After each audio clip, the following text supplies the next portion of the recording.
Everyone welcome back to my channel. তো আজকে তোমাদের সাথে শেয়ার করব যে কোন আঠাটা আমরা কোন জুয়েলারি ক্ষেত্রে ব্যবহার করলে সব থেকে ভালো ফল পাবো। এই নিয়ে অনেক কোয়ারিজ তোমরা করো, তো আজকে ভাবলাম ভিডিওটা শেয়ার করে যাও। তো ফার্স্টে তোমাদের যেটা সব থেকে বেস্ট আঠা বলে আমার মনে হয় সেটা তোমাদের সাথে শেয়ার করছি। দেখো, এটা হচ্ছে ফেভিক্রিলের ফেব্রিক গ্লু।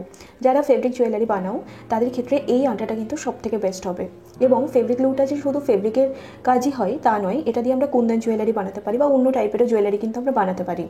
এছাড়াও আমরা ক্লে জুয়েলারি ক্ষেত্রেও কিন্তু এই গ্লুটা ইউজ করতে পারি। সব থেকে বেস্ট যদি ফেব্রিক জুয়েলারির জন্য আঠা বলো তাহলে এটা হচ্ছে বেস্ট আঠা, কারণ এখানে দেখো, তোমরা দেখেই বুঝতে পারছো এখানে ফেব্রিক গ্লু লেখাই রয়েছে। তো এই আঠাটা অনেকটাই আগের, এখন হয়তো একটু দাম বেড়েছে। এটা দেখো 80 গ্রাম কোয়ান্টিটি রয়েছে, দাম ছিল 37 টাকা। তো এখন এটার দাম একটু বেড়েছে কিন্তু, আর এটারও মনে হয় কালারটা চেঞ্জ হয়ে গেছে, মানে বটলের কালারটা মনে হয় ব্লু এখন পাওয়া যায়। তো আমি অনেক দিন কিনিনি, তাই পুরোনো বটলটাই তোমাদের সাথে শেয়ার করলাম। আর এটারই একটা ছোটো ভ্যারিয়েন্ট পাওয়া যায়। এটাও দেখো, এটা একদমই একটা টিউব ফর্মে আসে ছোট্ট মতো, আর এটার দাম ছিল দেখো 16 টাকা। এটাও অনেক আগের কেনা, এটাতে 30 গ্রাম মতো কোয়ান্টিটি থাকে। তো এই যে আঠাটা দেখছো, এইটার কনসিস্টেন্সিটা একটু পাতলা হয় তুলনামূলক এই যে 80 গ্রামের যে কোয়ান্টিটিটা রয়েছে, এই ফেব্রিক গ্লুয়ের কনসিস্টেন্সিটা অনেক বেশি ভালো হয়। তাই আমি রেকমেন্ড করব যে তোমরা যদি ফেব্রিক গ্লু কেনো, এই বড় বটলটাই নেওয়ার চেষ্টা করবে, তাহলে তোমাদের অল্পতেই অনেকটা কাজ হয়ে যাবে এবং খুব তাড়াতাড়ি শুকিয়ে যাবে জিনিসটা। এরপরে দেখো, এটা রয়েছে ফেভিকল গ্লু। ফেভিকল গ্লুটা সবথেকে বেশি ভালো ইউজ হয় জুট জুয়েলারির ক্ষেত্রে।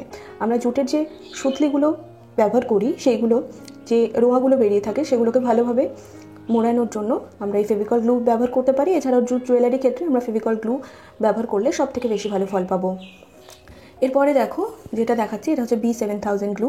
তবে শুনেছি B7000-এর থেকে B6000 গ্লুটা আরও বেশি ভালো, অনেক তাড়াতাড়ি বিষয়টাকে শুকিয়ে ফেলে। তো এই গ্লুটা আমরা ব্যবহার করব বিভিন্ন রকমের মেটালের কাজে, এছাড়াও কুন্দন জুয়েলারির ক্ষেত্রেও এটা কিন্তু ব্যবহার করতে পারি। তবে এই গ্লুটা আমরা মাল্টিপারপাস হিসেবেও কিন্তু বিভিন্ন কাজে, আমাদের বাড়ির কাজেও কিন্তু ব্যবহার করতে পারি। এরপরে দেখো, আরও একটা গ্লু তোমাদের সাথে শেয়ার করছি, এটাকে বলে গ্লু গান।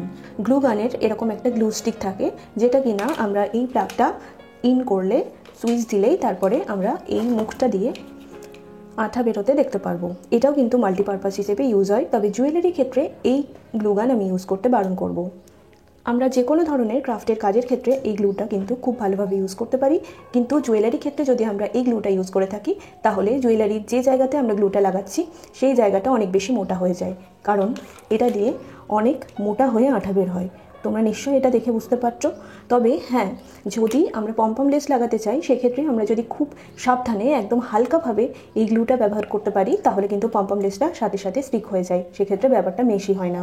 আর যদি পম্পম লেস আমরা এই ধরনের আঠা দিয়ে লাগাতে যাই জুয়েলারিতে, তাহলে কিন্তু সেটা অনেক বেশি টাইম কনজিউমিং ব্যাপার হয়।